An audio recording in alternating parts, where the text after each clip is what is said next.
Do you know what day it is today? When our lives on this planet are so short, what is our reason for pushing forward day after day? What is our purpose in this world, and what are we living for? In Metal Gear Solid 1, Liquid Snake makes the claim that since the day we're born, all living things exist for the sole purpose of passing on their parents' genes. The main theme of Metal Gear Solid 2 is about challenging that assumption, instead positing that we should instead live to pass better ideas onto the future to create a better world. This is expressed in part through the main antagonist of the game, Solidus Snake, the former president of the United States, as well as the third and perfect clone of Big Boss. So you're the boss around here? No, not just around here. I'm the boss to surpass Big Boss himself. Revealed in the post-credit sequence of Metal Gear Solid 1, Solidus, at the time being the 43rd US president, is the one who secretly incited the Shadow Moses incident. Though he appeared to be working towards Liquid's goals, Revolver Ocelot was in fact a double agent sent in by Solidus to steal Metal Gear Rex's test data and its experimental nuclear warhead. Solidus was planning something even back then, but exactly what wouldn't be revealed for a long time. After the Shadow Moses incident was over, its events were published in a book by Nastasha Romanenko, one of Snake's codec contacts.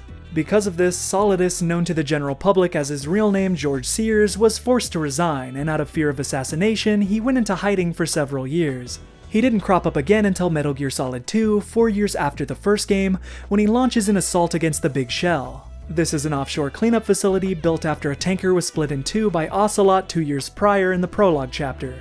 He did this to get his hands on a prototype model of a newly developed Metal Gear entitled Ray, built by the US Marines to combat other Metal Gears.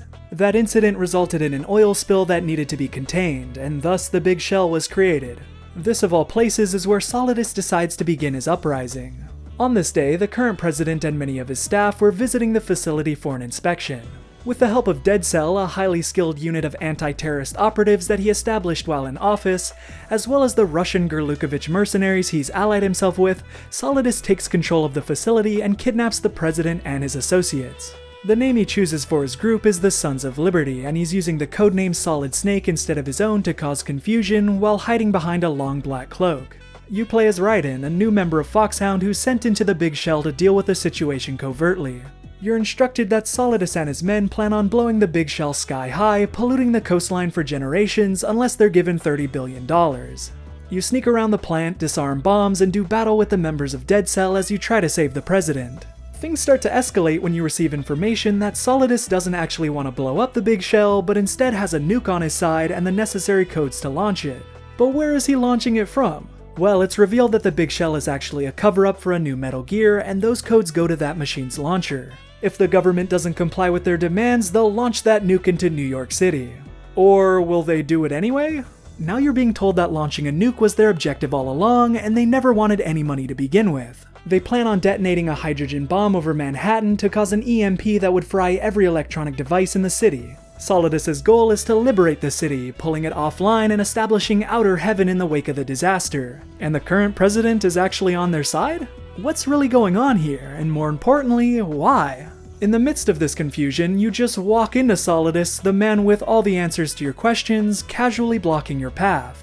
This is when he sheds his cloak to reveal the high-tech exoskeleton that he's been wearing the whole time.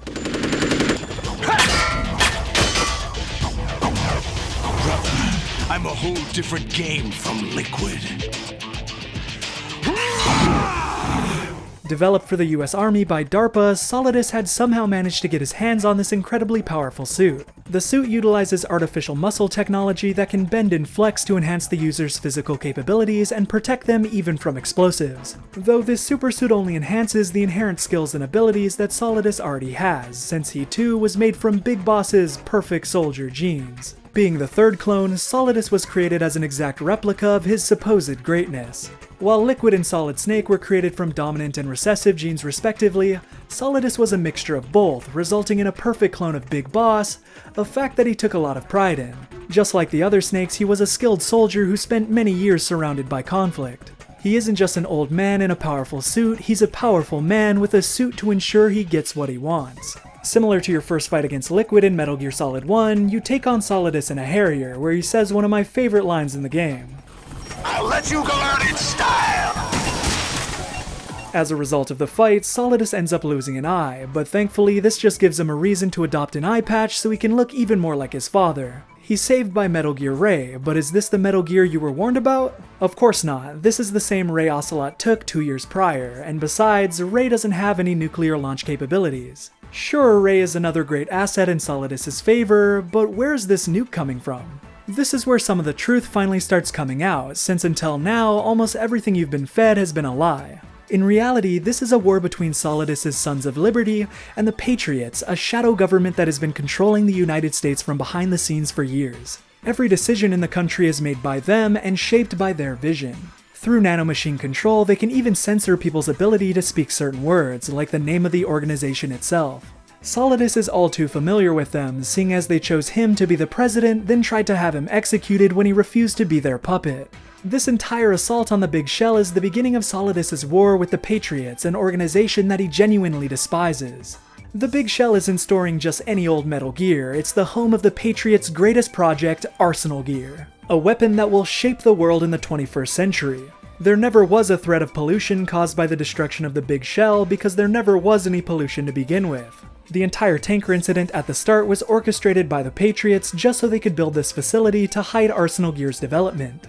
Solidus is trying to gain access to that machine hidden at the bottom of the ocean since it's the key to hurting the Patriots. The Arsenal Gear is a giant battleship fitted with over a couple thousand missiles, including nuclear warheads, defended by a horde of unmanned, mass-produced Metal Gear Rays. It's planned to be the new hub for all decision-making in the country once it's activated.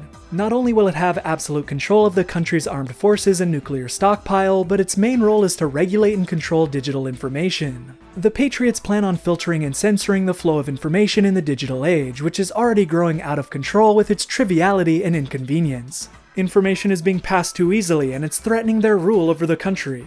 They want to ensure the only information people receive is carefully curated by them so they can stay in control. It's with the help of one giant AI named after George Washington, called GW, that a regulation campaign of this magnitude is possible. Remember, this game came out in 2001, so this idea of a digital future and all of its possibilities growing out of control was really relevant at the time. Honestly, it's all still relevant even today, maybe even more so in certain ways, even though this storyline, which was originally a decade in the future, is now nearly a decade in the past. Clearly, Solidus wants such a powerful weapon like this on his side, right? He who controls this arsenal controls the minds of the country. Using the purified hydrogen bomb stored in Arsenal Gear will be the first step in stealing control away from the Patriots by pulling New York City off the grid. Arsenal Gear will be his headquarters for taking the country away from them, right? Well, no. Even after Raiden uploads a computer virus into GW that cripples Arsenal Gear, Solidus is still unfazed, since everyone had his intentions wrong from the beginning. Solidus never wanted to blow the Big Shell, get $30 billion, drop a nuke on New York City, or obtain Arsenal Gear for himself. His plans are much more simple and much less extreme. All he wanted was a list of 12 names hidden within GW. Those 12 names being the identity of the Patriots. His plans were simply to get those names and then kill them, freeing the country from their control. But now, with GW corrupted and Arsenal on the fritz, you've denied him his simple wish, and as a result, Arsenal is sent careening into New York City, no doubt killing thousands of people. Though Solidus was never meant to succeed in the first place. You see, everything here was set up as part of a simulation by the Patriots. It was called the S3 program, initially revealed to be code for the Solid Snake simulation. The Big Shell's design and the events of the story were all intentionally set up to resemble the events of Shadow Moses as a way to see if they could produce a legendary hero like Solid Snake through making a person go through the same scenario. Everyone in the story, including Raiden and even Solidus, were being manipulated in the simulation from the very beginning. Solidus by Ocelot and Raiden by the AI GW within Arsenal Gear, who had manifested in Raiden's mind as Colonel Campbell. If you can't recreate a man by recreating his genes, can you recreate a man by recreating their experiences and their ideas? That's what the Patriots wanted to know. Raiden and Solidus were intentionally chosen for this simulation due to their relationship with one another. Raiden being Snake and Solidus being Big Boss. He isn't just some random person to Raiden, you could consider him to be his father. Solidus was involved in a civil war in Liberia during the 80s. During the conflict, he led many soldiers, many of which were children. Not too different from the actions of Big Boss himself. Raiden was barely 10 years old during that war, but Solidus taught him everything he knew, and as a result, Raiden became a proficient killing machine. He was then stolen from Solidus by the Patriots after the conflict, and was brainwashed and molded into the man you see before you. You can tell that Solidus still loves Raiden as a son, but his hatred for anyone working for the Patriots, unintentional or not, is even greater. He doesn't even have mercy for his partner Olga, who is only supplying information to Raiden for the Patriots since they had her child hostage. This scene right here is actually one of my earliest gaming memories and my first exposure to Metal Gear Solid as a kid. Enjoy the show, Jack.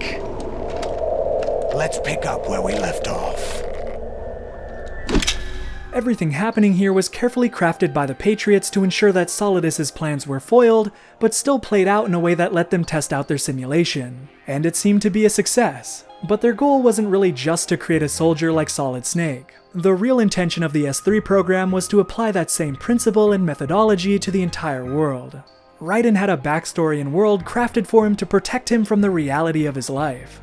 If GW could turn a broken child soldier into Solid Snake through a convenient fantasy, it could shape the entire world in any way it wanted, just through coddling the masses and feeding them what they wanted to hear. That's why S3 actually stands for Selection for Societal Sanity. They don't only want to regulate information that threatens their control of the country, they want to manipulate information to create a false version of reality that people would find more palatable, therefore molding the minds of humanity. This way they can shepherd them to a future they see fit. From their perspective, the masses have proven they aren't capable of advancing society themselves, and the burgeoning internet is just another roadblock towards progress.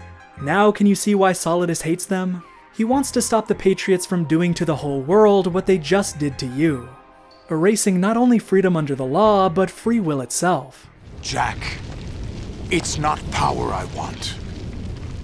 What I wanted to take back from the Patriots are things like freedom, civil rights, opportunities. The founding principles of this country. Everything that's about to be wiped out by their digital censorship.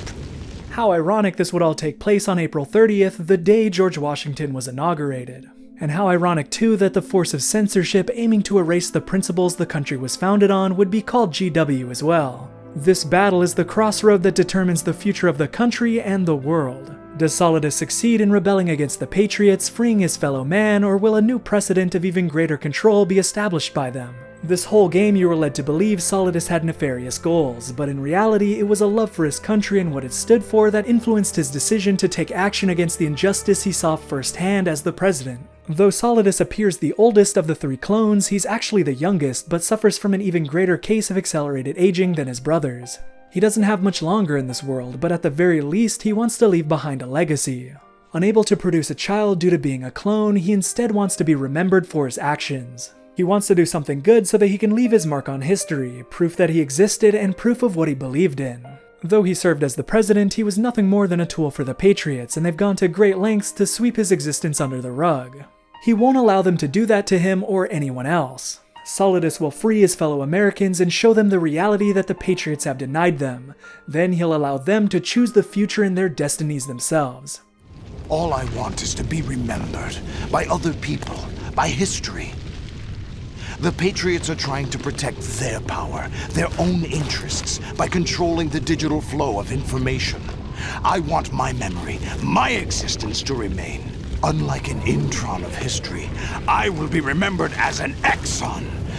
That will be my legacy, my mark in history. But the Patriots would deny us even that.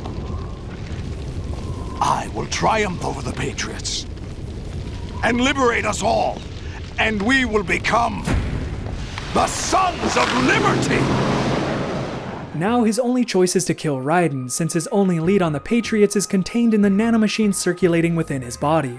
But Raiden can't let himself die since his death will result in the death of Olga's child as well as Rosemary. And besides, Solidus gives him more than enough reason for wanting revenge. By the way, Jack, I was the one who killed your parents. Back during the Liberian Civil War, Solidus had intentionally killed Raiden's parents to see if he could create someone through ideas in the same way he was created in an experiment. None of this would have happened to Raiden if Solidus hadn't done such a cruel thing. A lifetime of suffering, killing, and confusion, and all of it is Solidus' fault. Solidus has done horrible things in the past, most of which he isn't even remorseful about, but what he's trying to achieve at this moment on Federal Hall is morally upstanding. Do you think even Raiden disagrees with Solidus' goals? Neither of them is wrong, yet one of them must die thanks to the drama the Patriots have scripted here. Though Solidus would never let Raiden die shackled like this. Is it out of respect for Raiden as his son, a chance to let him get revenge for what Solidus knows was a terrible thing, or is he just applying the philosophy he wants to return back to the country? He won't decide Raiden's fate for him. He'll release his chains, offer him his free will back, and let him choose his own destiny, whether that means his own death or not. That's the right of every person, and it's what Solidus wanted everyone to have. Your fight against him is interesting. Solidus uses two high-frequency blades entitled Democrat and Republican, while you also use a blade. This sets Raiden's character apart from Solid Snake, but also reflects how Raiden is more of a copy of Solidus than anyone else. He uses his suit to the max of its abilities, zigzagging around the arena, launching missiles, and choking you with his snake arms. Then he releases the arms to increase his speed even more, setting the whole place on fire. It's a tough fight, especially since you're using a weapon with a completely different control scheme than anything else in the game. But inevitably someone had to lose, and that ended up being Solidus after being struck straight through the spinal cord. He stumbles to the end of the roof before whispering something below his breath, and with a smile and his hand reached out to the sky, he falls to his death below, landing at the base of the statue of George Washington, the man he idolized and wanted to restore the vision of. It's a bittersweet victory, as his death means the continued existence of the Patriots and their manipulation. But he still managed to plant the seed of rebellion in the hearts and minds of those who would eventually bring an end to the Patriots. Originally, there was meant to be an American flag billowing over Federal Hall during this final part of the game. Unfortunately, due to being released 2 months after the September 11 attacks in 2001, all of the American flags were removed alongside a sequence of arsenal gear crashing into the Statue of Liberty and Manhattan. They did this in an effort not to appear insensitive during such a time, which I can understand, but I think the removal of the flags really robbed this final scene of some of the impact. There are so many shots that are clearly focusing on a flag that isn't there, and it fits so well thematically with the speeches by both the Patriots and Solidus. We aren't able to hear Solidus' final words, and I think that may be because they were in reference to the removed flag. See, here Solidus is meant to be reaching out for the flag as he falls, as a symbol of the America he was never able to reach. Then, as he dies at George Washington's feet, Raiden was meant to cut down that same flag, draping it over him as a final sign of respect. I think that would have been a much better ending, and it's a shame they removed it. I understand they must have been nervous about it at the time, but I really don't see an issue with it. I wish they would have at least added it back in the re-releases. In the end, Solidus wanted to be remembered as a great hero by future generations, but wasn't able to accomplish his dreams of liberating the country with his own hands. In the same way Liquid was obsessed with his genes, Solidus was obsessed with the passing of ideas from generation to generation and leaving a record of his existence. Though his whole life was riddled with dirty deeds, he was driven to do something good by his desire to leave a legacy. He was a twisted man doing the right thing for the right and wrong reasons. And really, who knows what kind of chaos would ensue if the Patriots did stop functioning. It's like being stuck in a rock and a hard place, and that same lose-lose type situation is exactly how your final fight with Solidus was too. Though he may not go down in the history books, he succeeded in passing on his existence into the future. Not through literal words on a page, but through his ideas that live on through others. These are the genes of society, and our goal should be passing the torch so that future generations can build on our accomplishments and amend our failures. You don't have to save the world like a hero in a video game to leave your mark on history. Everything you felt and everything you believed in during your life informs those who come after you. And whether you're right or wrong, it doesn't matter. Those ideas were you, and those ideas are proof enough of your existence. Out of the darkness, there is no other way.